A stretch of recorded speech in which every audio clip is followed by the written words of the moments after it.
안녕하세요. 성공예감 이대호입니다.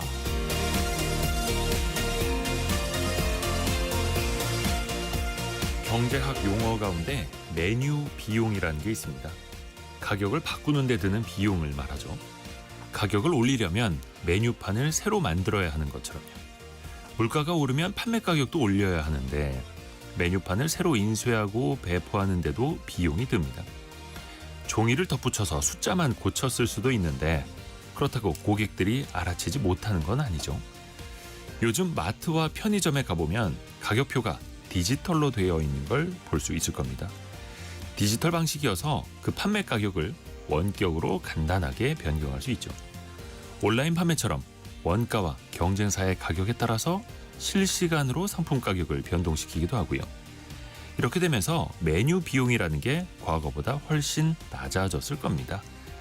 하지만 가격을 올린다는 건 단순한 숫자 조정, 그 이상의 비용이 따르는 행위죠. 고객의 가격 저항이 생기거나 경쟁업체로 고객을 빼앗길 수도 있기 때문이죠. 그렇다고 예전 가격을 그대로 유지하는 것도 현실적으로 너무 어려운 일입니다. 수많은 거래 비용과 경쟁, 또 소비자의 마음까지 가격표 그 뒷면에는 숫자보다 더 많은 고민이 담겨 있습니다. 성공예감 이대호입니다. 시작합니다.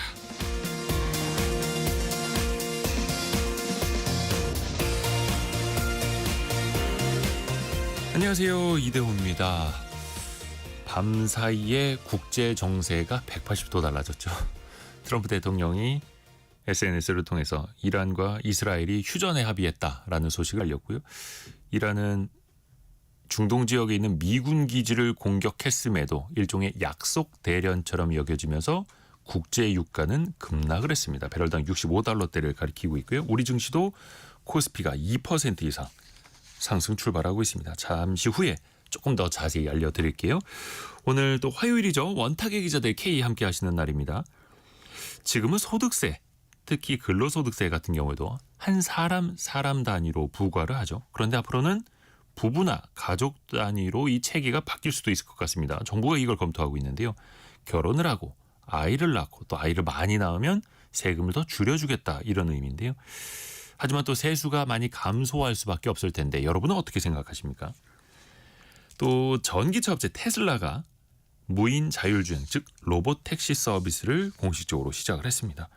구글, 아마존에 이어서 자율주행 시장 선점하기 위한 경쟁이 더 뜨거워지고 있는데요. 과연 로봇 택시의 승자는 누구일지, 과연 이게 대한민국에게는 어떤 의미가 있을지 같이 한번 논의해 보시죠. 자, 오늘의 경제상식 퀴즈도 나갑니다. 선물도 보내드릴 수 있는 경제상식 퀴즈. 오늘은 좀 숫자를 맞춰주시면 되는데요. 최저임금 인상폭을 놓고 줄다리기가 계속 이어지고 있죠. 노동계에서는요. 내년도 적정 최저임금을 시급 11,500원으로 올려야 한다 주장하고 있고요. 경영계는 1030원을 요구하고 있는데요. 동결을 주장하고 있는 거죠.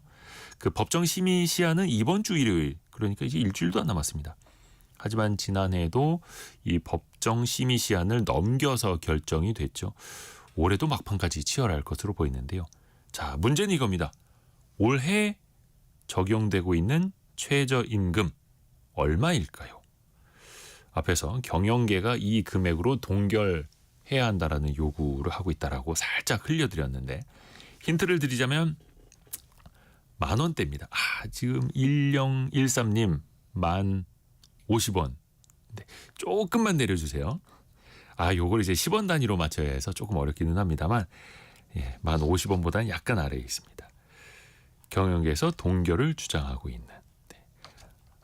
이제야 조금 정답이 들어오기 시작을 했네. 저 오늘 어렵나 봅니다. 짧은 문자 50원, 긴 문자 100원이 드는 샵 9730이나 KBS 콩으로 참여해 주시면 되고요. 힌트를 드려야겠네요. 1468님 1060원 보내주셨는데 30원만 깎아주세요. 자, 짧은 문자 50원, 긴 문자 100원이 드는 샵 9730이나 KBS 콩이 열려 있고요. 추첨을 통해서 다양한 선물 보내드리고 있습니다. KBS 콩, 또 유튜브를 통해서도 다시 들으실 수 있고요. 성공예감 이대호입니다. 자주 검색하시면 성공이 가까워집니다.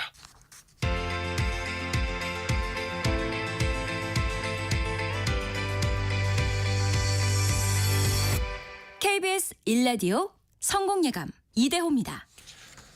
참 좋은 경제연구소 이인철 소장과 함께 오늘의 경제 뉴스 정리해드립니다. 안녕하세요. 네, 안녕하세요. 증시 상황이 좋죠? 그렇습니다. 이 트럼프 대통령의 SNS에 일이 일비하고 있습니다. 뉴욕 증시 주요 3대 지수가 일제히 동반 상승세로 마감을 했습니다. 다우지수가 0.89% 올랐고요. 나스닥이 0.94%, 대형지수제 S&P 500 지수도 0.96% 올랐습니다. 이란이 보복을 했는데 네. 이미 예견된 보복. 카타르 주둔 그리고 이제 이라크 주둔 미군 기지에 미사일을 발사하면서 사전에 미국 트럼프 대통령한테 통보를 했습니다.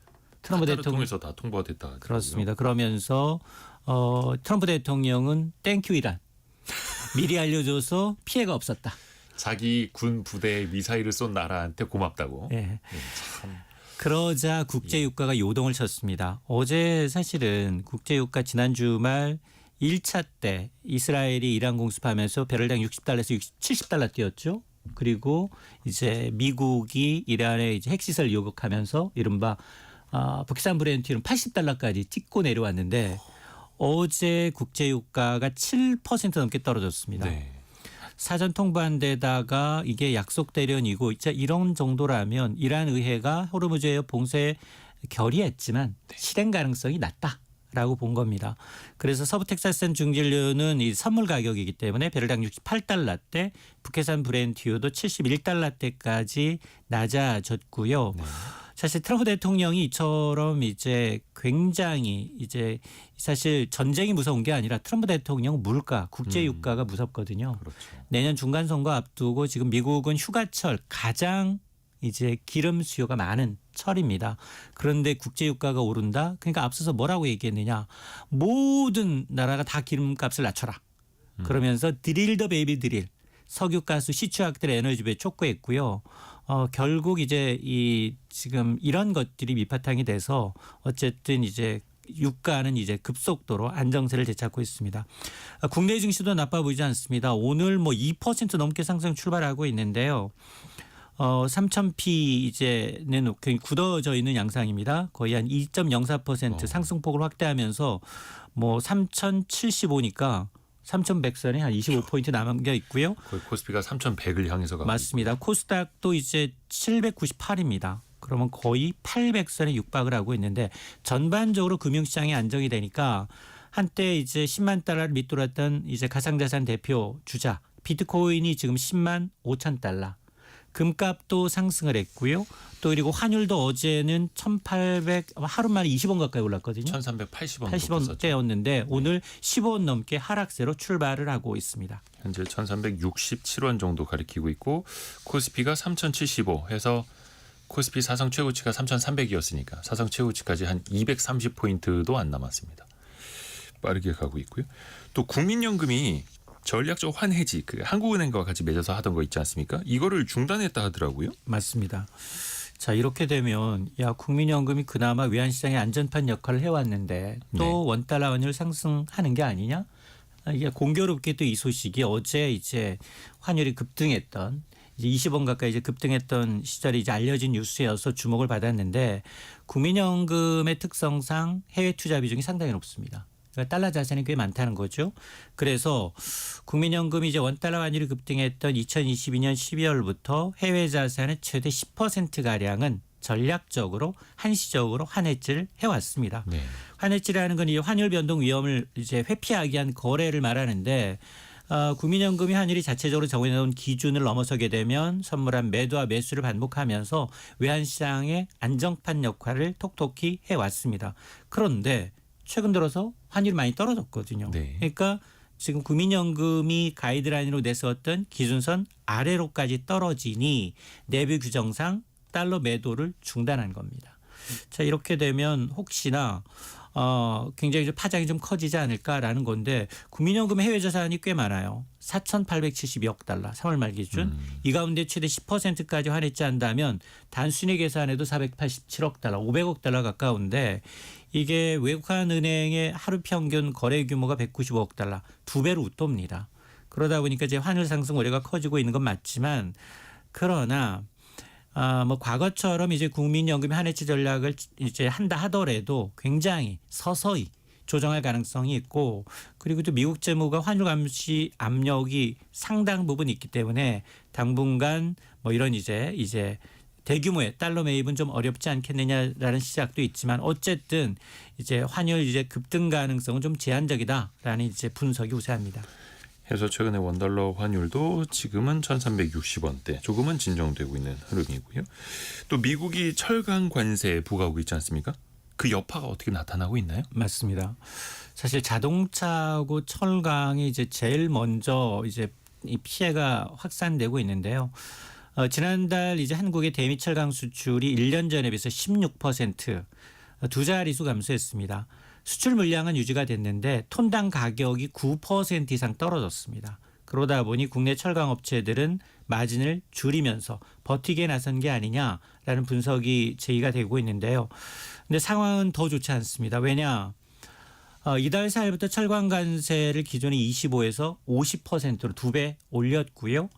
또 여기다가 주변 이제 M&A 소식도 있었죠. 일본 제철이 US 스틸을 인수했기 때문에 네. 아마 내년부터는 본격적으로 이제 미국 시장에서 일본은 사실은 거의 무관세로 그러다 보면 이제 미국 시장에서 한국산 철강의 입지가 좁아질 수밖에 없는 상황이고요. 설상가상으로 최근에 이제 미국은 철강만이 아니다. 세탁기, 냉장고, 가전제품에도 철강이 함유돼 있다면 이제 관세 매기겠다라는 거거든요.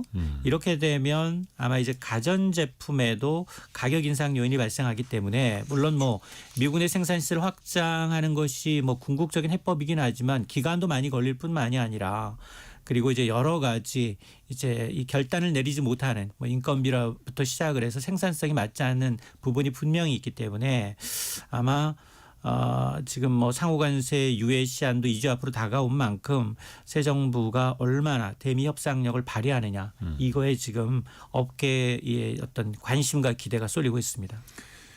또 그 철강 제품 많이 쓰는 쪽이 자동차 산업인데요. 최근 코스피 랠리 펼치고 있음에도 현대기아차 같은 자동차 관련주들은 좀 재미를 못 보고 있고 이익이 감소할 걸로 보인다고요. 맞습니다. 현대기아차의 이제 올해 2분기 매출은 사상 최대가 예상이 되고 있습니다.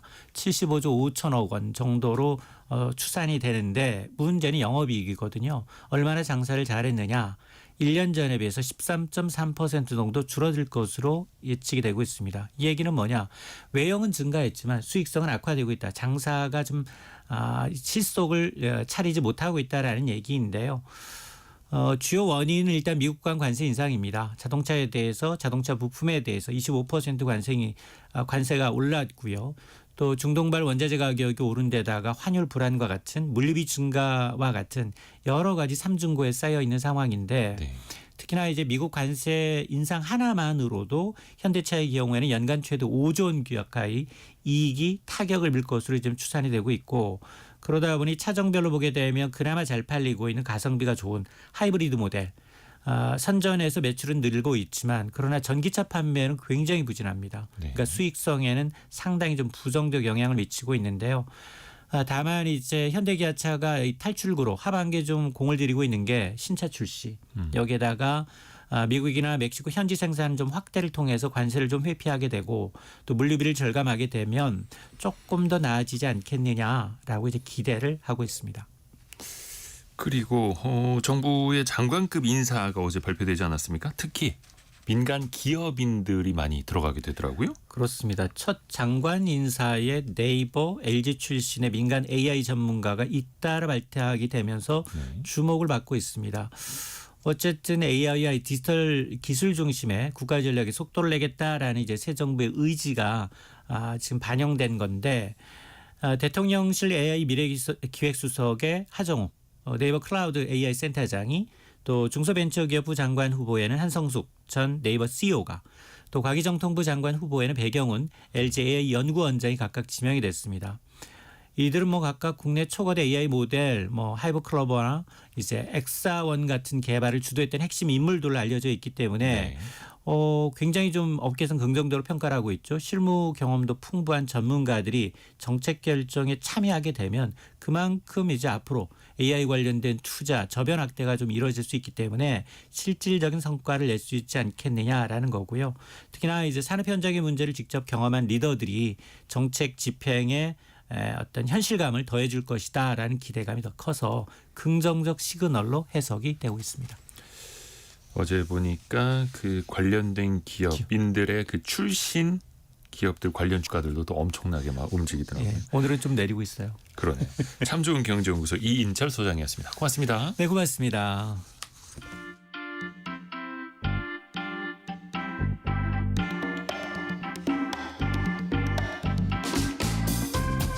지금 여러분께서는 KBS 일라디오 성공예감 이대호입니다를 듣고 계십니다.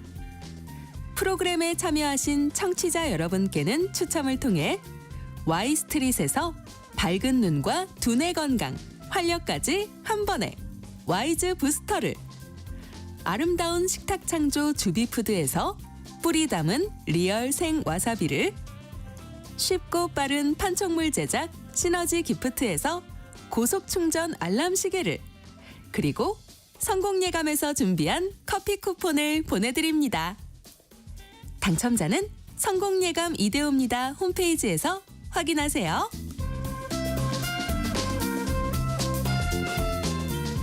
원탁의 기자들 K가 찾아왔습니다. KBS 김준범, 서영민, 강나루 기자 함께합니다. 안녕하세요. 안녕하세요. 안녕하세요. 제일 민감한 얘기할 겁니다. 세금 얘기. 특히 소득세. 뭐 유리지갑 입장에서 보면은 다 그냥 투명하게 다 떼어 나가는 건데 이 체계가 이제 바뀔 수 있다라는 오늘 띄운 거잖아요. 새 정부가. 네, 이 소득세 이제 체계 개편에 대한 얘기가 또 다시 나오고 있습니다. 네. 맥락을 좀 설명을 드리면 뭐 저희 청취자분들 잘 아시겠지만 우리나라 소득세 체계는 개인 단위입니다. 개인. 그러니까 예를 들어서 제가 1년에 5천만 원을 번다라고 가정을 하면 그냥 제가 번 5천만 원에 대해서 소득세를 물리는 거죠. 네. 근데 사실 생각해 보면 제가 총각일 때도 5천만 원을 벌고 만약에 결혼했을 때도 5천만 원을 번다고 치면 네.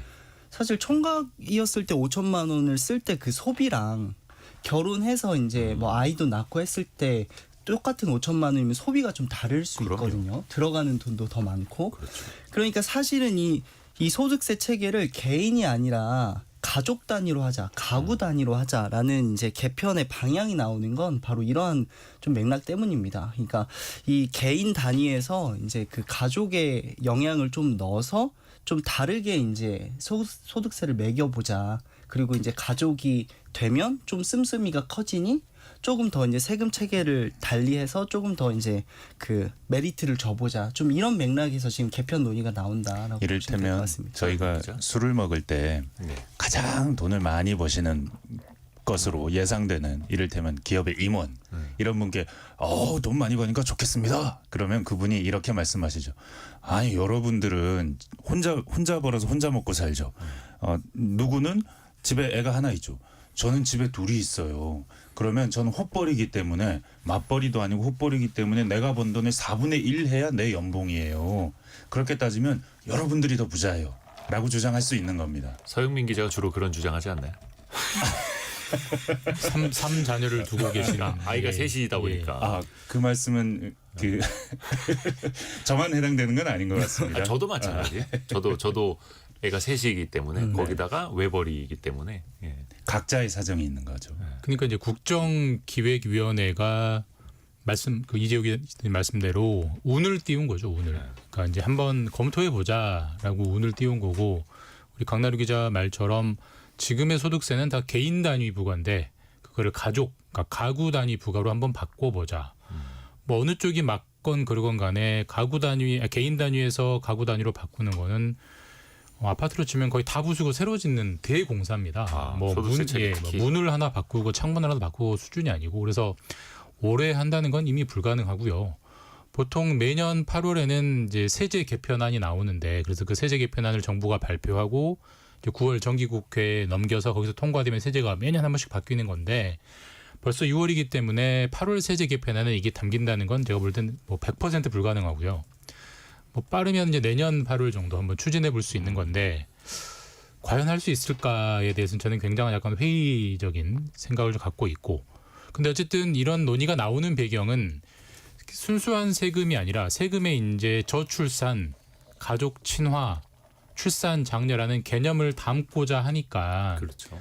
이제 가족 수가 많은 가구가 좀 더 세금의 인센티브를 받도록, 그러니까 세금을 덜 낼 수 있도록 한번 설계를 뜯어 고치자, 이런 논의가 나오는 거고, 뭐 좀 이따 얘기하겠지만 미국이나 프랑스에서는 이미 가구 단위로 하고 있으니 우리도 한번 따라가자라는 논리가 적어도 한번 설득력은 가질 수 있는 대목은 되는 거죠. 이상 예. KBS 기획재정부 담당 팀장님의 말씀이셨습니다. 근데 이거를 공감을 못 하시는 분들도 계실 거고 공감을 많이 하시는 분들도 계실 텐데 이거는 본인들의 가구 구성 상황에 따라서 완전히 달라질 것 같아요. 네, 그리고 제도도 이거 이렇게 가구 단위로 한다고 해서 아이 많은 가구에 무조건 유리하게 살게 되는 것도 아닙니다. 이건 의지에 따라 다른 거예요. 이를테면 지금 우리나라 소득세 과표 기준을 보면 1억 5천, 8천만 원에서 1억 5천까지, 아니면 8천만 원 이하, 1억 5천 이상, 그리고 그 뒤에 3억 이상, 이렇게 되면 네. 세율 구간이 다릅니다. 엄청 많이 달라져요. 그렇죠. 20%에서 30%, 40%까지 올라가거든요. 예. 그래서 만약에 이 세율 구간을 그대로 두고 가족 확산만 한다. 그럼 맞벌이 부부 같은 경우에는 순식간에 연봉이 1억 5천이 넘을 수도 있어요. 합산했을 때. 네, 합산해서. 그렇게 높아지면 세율 구간이 높아져요. 그러면 세금을 더 많이 내게 되는 상황이 올 수도 있습니다. 그러니까 이건 이렇게 가족 합산한다는 자체가 어떤 더 다가족에게 유리한 것이 아니고 정부의 의지가 그 안에 들어 있다. 그래서 이걸 좀 더 유리하게 설계해 줄 것이다라는 방향성이 있기 때문인 것이죠. 그건 정책의 의지, 국가의 목표하고 관계가 있는 겁니다. 5611 쓰시는 분께서 이미 소득세에는 부양가족에 대한 내용이 들어가 있지 않나요? 인적공제 같은 거 이렇게 보내주셨는데 지금 그게 있습니다만 뭐 1인당 몇십만 원 정도의 네, 네. 세액공제 이렇다 보니까 미미하죠. 네, 사실 체감하기에는 좀 약하죠. 그런데 아예 이거는 네. 구조적으로 이제 개편을 아예 하자는 거거든요. 인적 공제로 해서 아이 하나당 첫째가 40만 원인가요? 뭐 50만 원, 40만 원 정도 수준에서 둘째, 셋째 나면 이제 인적 공제를 조금 더 늘려주는 식으로 네. 알고 있는데 그런 식으로 해서 조금 더 공제를 해주는 것보다 아예 이제 뭐 맞벌이다. 그러면 뭐 예를 들어서 남성이 5천만 원, 여성이 1억 원 이렇게 번다고 치면 그러면 이제 원래 5천만 원에 대한 소득세를 걷고 또 1억 원에 대한 소득세를 각자 이렇게 냈었거든요. 네. 근데 이제 그 5천만 원과 1억 원을 합해서 1억 5천만 원이라고 치면 부부가 둘이니까 그걸 둘로 나누면 7,500만 원이 됩니다. 1억 5천만 원이니까. 그럼 7,500만 원에 대한 과세 구간으로 해서 세금을 매기면 상황에 따라서는 조금 더 개인 단위로 매기는 것보다 합쳐서 매겼을 때는 더 적게 낼 수도 있다는 거죠. 그러니까 인적공제를 넘어서 좀 구조적인 개편을 통해 더 많은 어떤 혜택을 주는 방법을 모색해보자. 이런 거라고 보시면 이게 제가 예를 들어서 설명해드리면 네, 네, 이해가 될 텐데 아마 보고 꼭 이렇게 한다는 보장은 없지만 가장 이쪽 분야의 일종의 표준 모델이 프랑스시니까요. 보통 n분 n승 방식이라고 하는데 기본적으로 우리가 아는 소득세는 누진세죠. 그렇게 소득이 많을수록 세율이 올라가는 구조인데 네. 이게 무슨 이렇게 쭉 삼각형 그처럼 쭉 균등하게 올라가는 게 아니고 계단식으로 툭 올라가는 식인데 지금 우리나라에서 소득세 과표 구간이 8개인데 그중에 네. 가장 많은 사람들이 해당하는 부분을 말씀드리면 5천만 원부터 8,800만 원 이하까지는 15%의 세율이 부과되고요. 8,800만 원을 넘으면 24%가 부과되고 또 1억 5천을 넘으면 35%가 부과돼요. 자, 그런데 제가 만약에 연봉이 1억입니다. 1억인데 제가 아내가 있고 아이가 한 명 있어요. 가족이 3명이죠.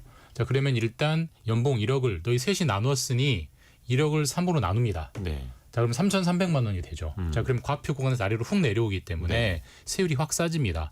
그러면 세율이 뭐 예를 들어서 한 100만 원 나왔어요. 그럼 거기에 다시 가족이 셋으로 나눠졌기 때문에 다시 3을 곱합니다.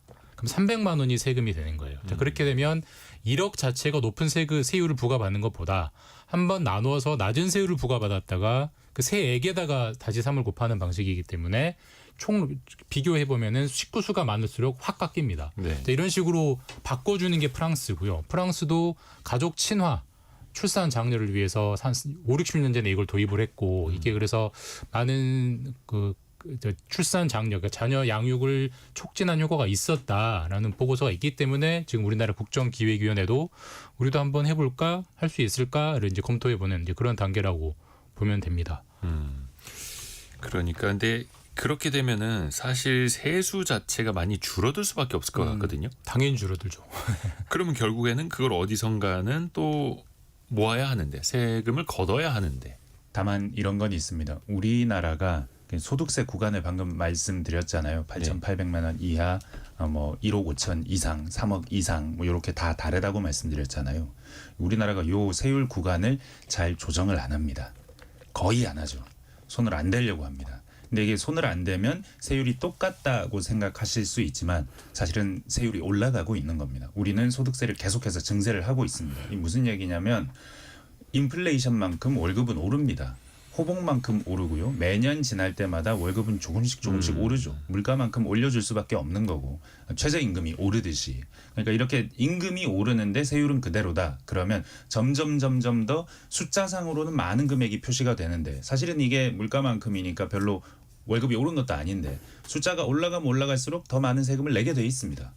그러니까 사실은 소득세라는 구조 자체가 우리나라 구조는 증세를 지속적으로 매년 아주 조금씩 하고 있는 구조. 자연스럽게. 네. 그러니까 이게 이렇게 세율 구조를 바꾼다고 해서 우리의 소득세가 세금이 좀 헐거워질 것이냐? 꼭 그렇지는 않다. 그런 점도 있다. 근데 대선 전에서도 그 민주당에서 발의됐던 법안들도 그렇고 이재명 대통령의 공약도 그렇고 뭔가 근로소득이 이렇게 자연 증가하는 거에 대해서는 약간 좀 부담을 낮춰줘야 된다라는 생각을 정부 여당에서 확실히 갖고 있는 것 같아요. 그게 표에 도움이 되니까요. 당연히 뭐 근로소득세를 조금씩 높인다고 하면 누가 찍어주겠습니까? 그거는 현실적으로 정치인들이 가질 수밖에 없는 숙명인데 근로소득세가 그러니까 과표 구간을 가만히 둬도 물가 상승 때문에 조금씩 월급이 오르니까 그 세금이 늘어난다는 서영민 기자 말은 맞아요. 100% 맞는 말인데 근데 이제 우리가 세금이라는 게 소득세만 봐서는 안 되고 전체 세수를 봐야 되는 건데 그렇죠. 전체 세수가 2020년 그러니까 코로나 때부터 관리 재정 수지 그러니까 우리가 국민연금 내고 받는 거 빼고요. 순수하게 세금을 걷어서 세금을 쓰는 요것만 보면은 지금 거의 매년 100조 원씩 적자입니다. 그러니까 정부가 100조 원씩 세금을 더 쓰고 있는 거예요. 2020년부터 지금 6년째 올해도 마찬가지고요. 그럼 누적 적자만 600조인데 그러면 이게 지속 가능하냐? 지속 가능할 수가 없어요. 결국은 세율을 올리든지 아니면 새로운 세원을 찾아서 세금 기반을 넓히든지 이게 필요한 상황인데 어쨌든 가족 친화라는 이유로 소득세를 건드리면 이건 깎는 쪽이거든요. 완전 방향이 반대로 가는 거기 때문에 가족 친화를 위해서 세금을 깎아준다면 그거만큼 더하기 플러스 알파 그 이상의 세원을 찾지 않으면 이 논의 자체가 성립이 안 돼요. 그냥 무조건 망하는 길로 가는 거예요. 네. 진짜 그래서 이게 거대한 일이죠. 소득세 세율 혹은 과세표준 구간 하나 바꾸는 데만 해도 여야가 엄청나게 싸우는데 소득세 체계 자체를 이제 바꾸는 거니까 사실 이거는 우리 생각보다 훨씬 더 큰 일이기는 해요. 그래서 제가 못할 거라고 생각하는 거예요. 사실 우리 그 신용카드 세액공제 없애는 것도 사실 그거 건드리면 난리 나거든요. 근데 그거는 줬다 뺏는 거. 사실상 정책 취지를 달성했어요. 그게 한 이유가 사람들이 현금 쓰지 말고 소득을 신용카드로 많이 결제를 해야 소득 파악이 잘 되고 그렇죠. 과세에 누진이 없다라는 건데 지금 신용카드 안 쓰는 사람이 어디 있어요? 근데 왜 거기에 인센티브를 줍니까? 한 번 준 건 못 빼서요. 이게 이것도 못 건드리는데 이걸 통으로 다 고친다? 저는 굉장히 회의적입니다. 과거 정부 당시에 저걸 고치려고 하다가 난리가 한번 났었죠. 맞아요. 월급쟁이들만 봉이냐라고 했었는데 근데 방금 김준범 기자가 한 말도 맞습니다. 우리나라가 정해진 돈을 쓰는데 걷는 돈이 적어지면 점점점 빵꾸가 나니 결국 메꿔야 된다 이 말도 맞습니다. 근데 다만 이 출산 정책 혹은 다자녀 가구 장려 정책의 효과는 장기적으로 보면 다를 수밖에 없다. 우리나라가 지금 이 경제 규모 그대로 가고 세금 걷는 규모가 그대로 된다면 문제가 없지만 사실은 우리나라는 점점 쪼그라들 겁니다. 점점 더 경제 규모가 쪼그라들고 인구가 쪼그라들고 그래서 한 100년이 지나면 너무너무 안 좋은 상황으로 갈 거예요. 왜? 인구 때문에. 태어나는 아이가 그렇죠. 적어져서. 그런데 만약에 이런 인구 증가 정책으로 태어나는 아이가 조금 는다면 나중에 세금 낼 사람이 좀 더 늘어나는 겁니다. 그리고 아이가 조금 더 늘면 경제가 조금 덜 하강하는 겁니다. 그런 식으로 본다면 아이를 점점 더 많이 만들어서 출산율을 어느 정도 수준으로 유지시켜 주는 것은 장기적으로 국가 경제를 점점 더 그 지탱 가능한 규모로 만들어 주기 때문에 장기적으로 좋은 정책이다. 이게 꼭 뭐 윗돌 괴서 아랫돌 윗돌 빼서 아랫돌 맞고 뭐 이런 정책이 아니다. 경제는 역동적이다. 그러니까 한 1, 2년 동안은 진통이 엄청 크겠지만 국가 전반적으로 봤을 때는 장기적으로는 그러면 출생률을 좀 높일 수 있는 방향으로 가야 하는 거는 이제 우리는 맞다고 당연히 생각을 할 수밖에 없을 텐데 그 과정에서는 또 고통이 뒤따를 수밖에 없는 거고요. 그러면 이게 과연 효과는 있을 것인가는 좀 어떻게 볼 수 있을까요? 물론 이것도 시간이 아주 오래 걸려서 나타날 결론이긴 하겠습니다만. 뭐 가족 친화나 자녀 수, 그러니까 출산율 제고를 평가 지표로 삼으면 당연히 효과가 있죠. 당연히 가족을 많이 낳을수록, 그러니까 자녀를 많이 낳을수록 세금을 깎아주면 출산율을 뭐 단 0.1이라도 올리는 데는 당연히 도움이 될 거고요. 뭐 저는 상당한 그 출산율 제고 효과는 있을 것 같아요. 실제로 올해만 해도 작년보다는 그래도 출산율이 조금은 올라가고 있는데 그 설문조사를 해보면은 특히 젊은 신혼부부나 결혼을 앞둔 부부들이 자녀에 대한 인식이 많이 바뀌고 있고 왜 바뀌는지를 물어보면은 정부가 이런저런 지원을 많이 해준다라는 게 그 주요 답변 항목에 상당한 비중으로 들어와 있거든요. 네. 근데 지금은 보조금 주는 정도가 그 정도인데 세금 자체를 이렇게 건드리면은 당연히 이제 효과는 있을 거라고 저는 뭐 물론 미래는 모르지만 있을 거라고 추정하고, 근데 저도 동의하고, 다만 깎아주는 만큼 어디서 채워야 된다. 그렇지 않으면 당장 빵꾸 나는 걸 어떻게 할 거냐. 그 논의가 없이 깎아주자는 논의가 나오면 이거는 약간 자해적 논의다. 저는 그 말씀을 드리는 거죠. 네. 조금 더 이제 예민할 수가 있는 게 수년 전이었습니다. 한참 전에 누군가 그런 제안을 띄웠던 적이 있죠.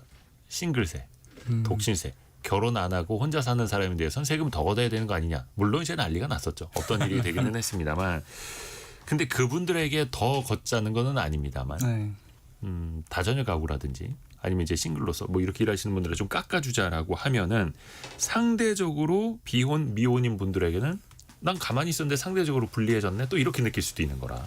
경제는 또 상대적인 거다 이미 보니까. 그러고 있습니다. 그렇죠. 이미 같은 소득이라면은 같은 소득을 버는 1인 가구와 같은 소득을 버는 4인 가구를 비교하면 OECD가 최근에 그 분석 보고서를 냈는데 네.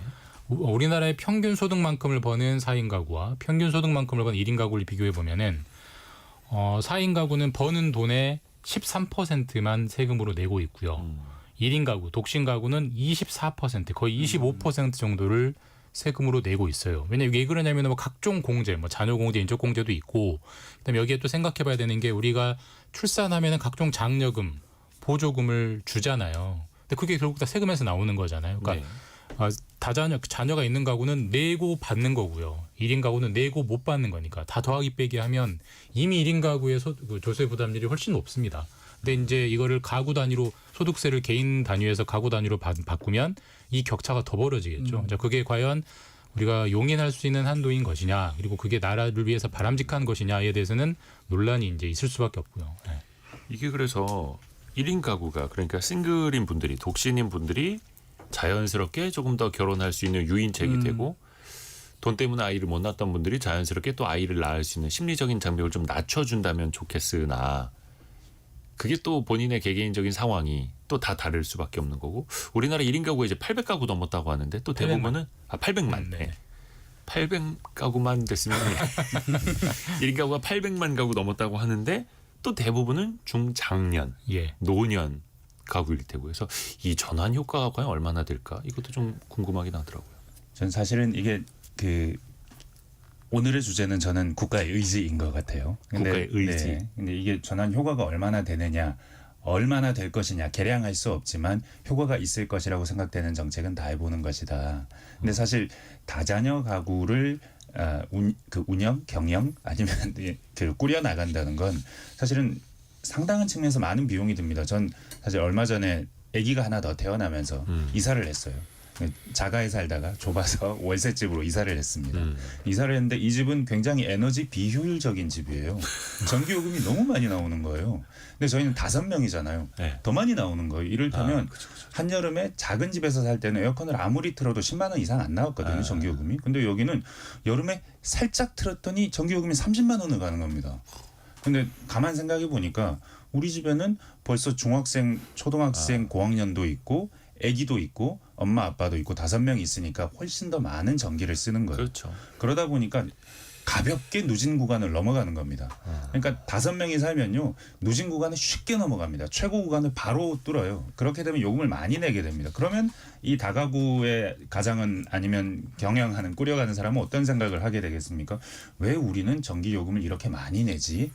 사람이 많아서 많이 낸다고 생각 안 할 거예요. 나는 애를 많이 낳아서 국가적으로 보면 국가에 더 이익을 주는데 전기요금은 남들이 2배, 3배를 내네라고 생각하게 될 거예요. 이런 경우에 국가가 나서서 해줄 수 있는 일이 뭐가 있을까? 이런 부담을 낮춰줘야 아이를 더 낳는 것에 대한 장벽이나 어려움이 없어지지 않겠습니까? 이건 국가의 선택입니다. 이건 이제 다자녀 아빠로서가 아니라 기자로서. 아니 근데 저도 이제 뭐 세자녀 아빠니까 공감을 할 수밖에 없는 게 이 미래 세대에 또 세금을 낼 사람들을 키워내고 있는 가정이기도 하고 제가 몇 번 말씀을 드렸습니다만 하다못해 우리 동네에 있는 뻥튀기 가게 아저씨도 애 셋 데려가면은 뻥튀기 한 봉지 더 주시거든요. 아니, 하물며 세금은 그죠 지출이 또 많을 수밖에 없는 거니까 바뀌게 하긴 제가 하는데. 보기에는 사실 이 원탁에도 예. 그 1인 가구와 무자녀는 없잖아요. 그러니까 사실 1인 가구 분이 이 원탁에 있으면은 그 입장을 더 얘기해 주실 수 있을 것 같지만 사실은 저희가 그래도 여러 가지 부작용이 우려됨에도 불구하고 서영민 기자가 얘기한 것처럼 뭐라도 안 해볼 수가 없어서 지금 할 수 있는 방안을 다 고려해보는 거잖아요. 그리고 이 사회에 사는 모든 구성원들이 이대로라면 정말 사회가 소멸할지도 모른다는 불안감과 우려 때문에 이제 다 동원을 하는 거고 그러니까 사실 저도 7살짜리 아이를 보면서 키울 때마다 우리 아들이 나중에 그러면 이 사회에 제가 짊어진 것보다 더 많은 짐을 짊어지게 될 텐데라고 생각한다면 어떤 그런 우려점을 최소화하기 위한 노력은 필요하지만 더 늦기 전에 그 가용 가능한 수단은 최대한 좀 써봐야 되는 거 아닌가라는 생각도 좀 듭니다. 요거는 뭐 몇 달 만에 혹은 1, 2년 안에 되기는 또 힘든 일이다 보니까 이 소득세 체계 개편안 또 앞으로 원탁의 기자들에서도 이야기를 계속 해보면 제가 더 한 좋을 가지만 것 같습니다. 첨언하면 네. 그러니까 김준범 기자. 출산율을 제고하기 위해서 자녀를 많이 낳은 가구에는 소득세를 깎아줄 필요가 있냐 없냐 당연히 있죠. 그러니까 무슨 목적을 위해서 세금을 건드릴 필요가 있냐라는 식으로 논의를 하면 대부분 세금을 건드릴 필요가 있다는 식의 결론이 나옵니다. 네. 반도체를 밀어주기 위해서 정부가 반도체 기업들에게 세금을 깎아줄 필요가 있냐 없냐 있죠. 해외 다 그렇게 하고 있으니까. 우리나라 국장이 되게 불공평한데 우리나라 국장에서 번 소득에 대해서 세금을 걷는 게 맞냐 안 맞냐. 세금을 안 걷는 게 맞죠. 그러니까 제 말씀은 특정한 목적을 위해서 세금을 건드린다는 식으로 접근하면 다 깎아주는 게 맞아요. 하나하나를 보면.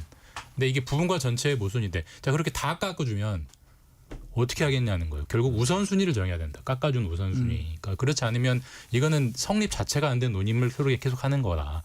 뭐 저희끼리 해도 돼요. 저희는 기자니까. 근데 국회에서는 이런 식으로 하면 안 된다라는 말씀을 꼭 드리고 싶은 거죠. 네. 좋습니다. 이상 KBS 기획재정부 담당 팀장님의 말씀이셨습니다. 최병수님이 애가 넷인데요. 애들 앞으로 통장 만들어 주려고 해도 가족관계 증명서가 필요한데 장당 1,000원씩 4,000원이 듭니다. 큰 돈은 아니지만 참 기분이 좋지 않습니다. 이렇게 보내주셨는데 그 참고로 이건 이제 TMI는 아니 정보 하나 드리자면 정부24라고 하는 온라인 사이트에서 발급받으시면 무료로 발급받을 수 있습니다.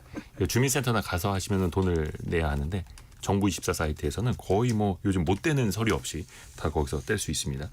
김이슬님이 김준범 기자님하고 서영민 기자님 토론할 때가 제일 재밌다고. 잠시 후에도 또 계속 이어집니다. 경제상식 퀴즈 한 번 더 내드리고 두 번째 이슈 넘어갈게요. 올해 최저임금이 얼마인지를 맞춰주시면 됩니다. 이 제도가 도입된 1988년 이후 37년 만에 처음으로 10,000원대를 기록을 했죠. 10,000원을 살짝 넘어 있는데요. 이제 내년도 최저임금도 정해야 하는데 노동계에서는 물가가 너무 많이 올랐다. 실질임금이 줄어든 셈이다 해서 11,500원으로 인상해야 한다라고 주장을 하고 있고 경영계에서는 폐업자 수가 지금 역대 최고치다. 중소기업, 소상공인, 자영업자 너무 어렵다라고 하면서 동결해야 한다라고 맞서고 있는데요. 어떻게 될까요? 최저임금 심의위원회 이 시한도 얼마 남지 않았습니다만 일단 현재는 얼마인지 경영계가 얼마로 동결을 주장하고 있는 건지 이 금액을 맞춰주시면 됩니다. 4410님 10,000원 수고하세요 이렇게 딱 보내주셨는데 조금만 더 써주세요. 10,000원에서 힌트를 드려야 되나? 조금만 더 써주세요. 그리고 2440님이 수년간 정답을 보냈는데 단 한 번도 당첨이 안 되네요. 이제 그만할 생각입니다. 이렇게 보내주셨어요. 항상 뭔가 포기하려 할 때 기회가 찾아온다는 걸 오늘 좀 체감을 좀 시켜드려야겠네요. 7811님 저 같은 사람도 참여할 수 있어서 감사드립니다. 아유 별 말씀을요. 보내주셔서 감사드리죠. 오성민님 편의점에서 아르바이트하고 있어서 잘 알고 있습니다. 라고 하면서 정답 맞춰주셨고요. 남하은님 프랜차이즈 커피로 알바 11명을 채용하고 있어요. 이 금액 주기 힘듭니다. 라고 보내주셨는데 11명이나 채용하고 계시면은 애국자십니다. 자, 그 금액을 맞춰주시면 됩니다. 짧은 문자 50원, 긴 문자 100원이 드는 샵 9730 또 KBS 콩이 열려 있습니다.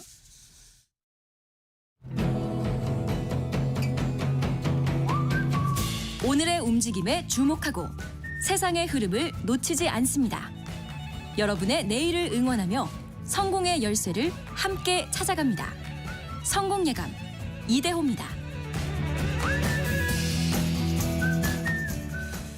밤사이에 테슬라 주가가 많이 올랐더라고요. 근데 이미 이제 예고가 됐던 그 무인 택시, 네. 이른바 로봇 택시라고 하는 것, 또 기대 반 우려 반 또 미루는 거 아니야라고 했는데 일단 운행이 시작됐더라고요. 했습니다. 미국 현지 시각으로 한 22일부터 이제 시범 운행에 들어갔는데 머스크가 SNS에다가 이제 이걸 올렸고요. 네. 일단 뭐 잘 아시겠지만 테슬라 자율주행 차량을 이용한 이제 무인 택시 서비스입니다. 그래서 전 지역에서 다 한 건 아니고 시범 운행이니까 미국 텍사스의 이제 오스틴이라는 곳에서 이제 운행을 했는데 요금은 일단 이제 정액으로 거리랑 상관없이 일단 4.2달러만 내면 된다고 합니다. 우리 돈으로 한 5, 6천 원 정도 되고요. 차량이 많지는 않습니다. 모델 Y 차량으로 한 10여 대 정도 이제 시범 운행을 하고 이제 되게 구역이 좀 제한된 데서 운행되고 막 교차로 되게 복잡한데 이런 데는 좀 피해서 한다고 해요. 그리고 이제 사실은 지금 시범이기 때문에 완전한 무인은 아니고 그 사고를 대비해서 조수석에 안전요원. 안전요원이 앉아 있다고 해요. 네. 아마 이제 계속 이러지는 않겠죠. 시범이라 이제 사고가 날 수 있으니까. 근데 저는 뭐 이 사진이랑 이 기사를 보면서 어쨌든 만약에 이렇게 되면은 운전기사가 그냥 운전석에 안 앉아 있고 조수석에 다른 사람 앉아 있으면은 무인으로서 되게 좀 어색할 것 같다는 생각이 드는데. 그냥 사람 없는 게 편한데 막 이렇게. 그래서 로봇 택시를 쓸 텐데. 근데 이제 아마 이게 조금 더 적응이 되면 이제 완전 무인으로 이제 바꾸려고 하겠죠. 저는 이 네. 사진 보니까 서영민 기자. 조수석에만 사람이 앉아 있고 네. 운전석에 사람이 없이 그 스티어링 휠만 보이는 장면이 매우 이색적이었고 그리고 이 차가 다 신형 모델 Y거든요. 그래서 신형 모델 Y가 기존 차들에 비해서 훨씬 예쁩니다. 그래서 차가 예쁘다 하는 생각했고 일반 차랑 똑같아요. 똑같은 차를 이렇게 10대 정도, 얼마 안 되고 방금 말씀하셨다시피 지오펜스라고 부르는 작은 지역.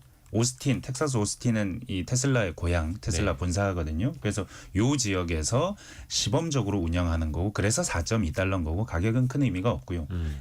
가장 의미가 있는 건 이게 로봇 택시가 있었습니다. 저기 뭐 샌프란시스코 이런 데 웨이모, 구글 거 있고 네. 많습니다. 3년째 하고 있습니다. 돌아다닌 지 오래됐죠. 1000대도 넘고요. 이거 10대 이 단순 비교하면 별게 아닌데 근데 테슬라의 비전은 뭐냐면 이게 택시만 이런 영업을 하겠다는 게 아닙니다. 모든 차에 소프트웨어만 설치하면 이렇게 로봇 택시로 운영할 수 있는 모든 테슬라의 가능성이 다 있고 그래서 내가 출근하고 난 뒤에 야 너 놀고 와 돈 좀 벌고 와 하면 내 차가 출근하고 난 뒤에도 계속 돌아다니면서 돈을 벌어주는 그런 모델을 일론 머스크는 말합니다. 그러니까 차를 굉장히 효율적으로 쓸 수 있다. 이건 차주에게도 이득이고 사회적으로도 이득이다. 이런 종류의 어떤 미래에 대한 큰 그림이 있는 겁니다. 테슬라는. 저 어릴 적에 외화 전격 제트 작전에 키트라는 이거 기억하시는 분 안 계신가? 정말 화제되는 외화였는데. 키트 이리 와 손목에다가 대고 손목에 말하면 시계에다 대고 말하면 자동차가 알아서 찾아오는 약간 그런 비슷한 느낌이기도 해요. 그러니까 우리가 흔히 타고 있는 테슬라 차량이 자기가 알아서 택시 운행을 하고 아르바이트하고 집으로 돌아올 수 있다라는 개념. 근데 말씀하신 것처럼 구글 웨이모도 있고 아마존의 죽수도 있고 중국의 비아디 또 바이두라고 하는 IT 기업이 같이 협업하는 모델도 있고 경쟁이 정말 치열해지더라고요. 언젠가 또 승자가 가려지기도 하겠죠. 상대적으로 이 분야에서는 테슬라가 조금 후발주자죠. 이 분야는 이미 중국이 가장 많이 앞서가고 있고요. 중국은 이미 조수석에도 앉지 않는 사람이 완전한 자율주행이 지난달부터 중국 어디 무슨 시에서 상용화가 시작이 됐습니다. 바이두가. 그런 측면에서 보면 중국이 더 앞서가고 있고 미국도 당연히 따라오고 있고 이제 중요한 건 우리나라인데 우리나라는 뭐 전기차는 우리가 좀 상대적으로 좀 많이 잘 만드는데 이 자율주행 부분, 그러니까 주행 부분에서는 많이 뒤처져 있다는 게 뭐 대비처적인 평가고 지금 뭐 최근에 단신 뉴스로도 좀 나왔지만 그 강남의 심야 자율주행 택시가 운행을 하거든요. 시범 네. 운영. 심야에만 교통량이 적다는 이유로 그래서 현재까지 한 8,000명 정도, 그러니까 8,000회 정도의 손님을 태워서 사고는 없었다고 해서 뭐 당연히 안정적으로 가고는 있습니다만은 어쨌든 중국이나 미국이 저렇게 앞서 나가고 있는 거에 비하면 저희는 이제 심야에만 매우 제한된 구역에서 한정적으로 하는 거는 기술력도 좀 자신이 없는 측면도 있고요. 규제도 훨씬 중국이나 미국보다 강한 측면이 있고 이 두 개가 맞물리면서 기술력도 없고 규제가 계속 묶어놓으니까 점점 뒤처지는 분야. 이거는 좀 우리가 뭐 현대 기아차가 전기차 하이브리드를 통해 잘 벌고 있는 거 당장은 좋습니다만은 이 걱정해야 되는 한 대목인 건 맞는 것 같아요. 잘못하다가 삼성전자의 HBM처럼 될 수도 있는 그런 이게 사실 것 그렇죠. 같아요. 네. 테슬라 뭐 잘하고 있는 거야 뭐 세계가 알긴 합니다만 우리 입장에서 걱정은 현대기아차를 비롯해서 과연 국산차 메이커들은 과연 이 자율주행 시대를 얼마나 준비하고 있는가. 물론 이제 준비는 합니다만 어느 정도의 지금 성과물을 보여주고 있는가 이게 또 걱정이죠. 일단 현대차 사실은 많은 우리나라의 재벌 2세 혹은 3세가 경영하는 기업을 보는데 그중에 가장 경영을 잘하는 회사 중에 하나가 아닐까 싶긴 현재로서는 한데 근데 이 현대차도 사실은 셀프 드라이빙 시대를 준비하고 있습니다.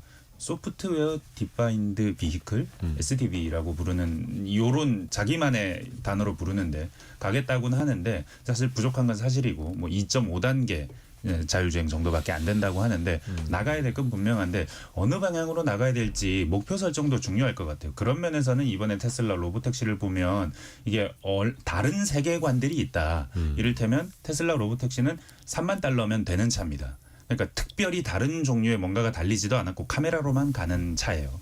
근데 웨이모나 아니면은 다른 종류의 셀프 드라이빙 카들은 7만 달러 한다고 테슬라는 네. 공격합니다. 훨씬 비싸다는 겁니다. 훨씬 더 많은 장비를 타고. 레이다, 라이다 이런 다 달고 장비들을 있다는 훨씬 더 거죠. 많이 달아야 되니까요. 네. 근데 테슬라의 모델이라는 건 이런 건데 그렇게 해서 더 싸게 더 좋은 특히 테슬라는 워낙에 많은 방대한 데이터를 가지고 있기 때문에 지금 테슬라 차 돌아다니는 게 다 데이터입니다. 그 데이터를 바탕으로 운전할 거기 때문에 카메라 갖고도 충분하다는 거예요. 훨씬 싸게 보급할 수 있다는 건데 다른 한편으로 문제는 이게 정말 그렇게 훌륭한 성능을 보여주냐는 겁니다. 왜 여기 테슬라가 본사에서 10대만으로 이렇게 늦게 한다 했는데 이제 겨우 구글보다 3년 늦게 했느냐. 그만큼 뭔가 문제가 있다는 겁니다. 그리고 지오펜스 요 안에서만 하는 것도 교차로 없고 고속도로 없고 특히 미국 고속도로 당국에서 테슬라 차량의 자율주행에 의문을 표시하고 계속 조사를 해야 되겠다고 하고 있거든요. 그러니까 한계가 있지만 비전도 있는 겁니다. 더 싸게 더 많은 사람에게. 그러니까 우리나라가 앞으로 나가려고 할 때 어떤 방향으로 가야 할지 가격을 생각 안 할 수도 없고 그리고 앞으로 기술적으로 가격을 뭔가 부품을 극복할 수 있는 어떤 방안도 생각해야 될 거고 할 일이 많다. 뭐 이런 생각이 드네요. 지금 이게 사고가 나면은 테슬라가 다 책임지는 거죠. 아직까지 그럼 뭐 보험 체계나 이런 게. 명확하지 않습니다. 명확하지 않고 테슬라의 차량 결함이 있다는 게 확인이 되면 테슬라가 책임을 지지만 일단 사고 나면 테슬라는 차량 결함이 아니라고 주장을 하는 거고요. 정말 차량 결함이 있는지에 대한 입증 책임은 사실 왔다 갔다 해요. 나라마다 규제도 좀 다르고 그다음에 더 나아가서는 보험 문제도 정리가 안 돼 있고 이게 무인 택시로 가다가 사고가 나면 운전자가 든 보험에서 책임을 져야 되는 것인지 그 자동차를 만든 제조사가 만든 가입한 보험사가 책임을 져야 되는 것인지 현재 정리가 안 돼 있고 이런 걸 정리를 빨리빨리 해야 되는 상황인 건 맞는 것 같아요. 만약에 사고가 나면은 승객이 책임져라 그러면 아무도 안 타겠죠. 그래서 지금 이게 10대 정도밖에 안 된다 그랬잖아요. 지금 오스틴에 가시면 못합니다. 28일부터 일반인들이 탈 수 있고 10대를 앱으로 예약하려면 얼마나 힘들겠어요. 그렇기도 한데 바로 그 안전 우려 때문에 보조석에 앉혀놨지만 이게 다가 아닙니다. 먼 곳에서 이 열 몇 대의 차량을 관리 감독하는 리모트 오퍼레이터가 또 따로 있습니다. 테슬라 계속 지켜보고 있습니다. 아직은 안심할 수 없는 단계인 거죠.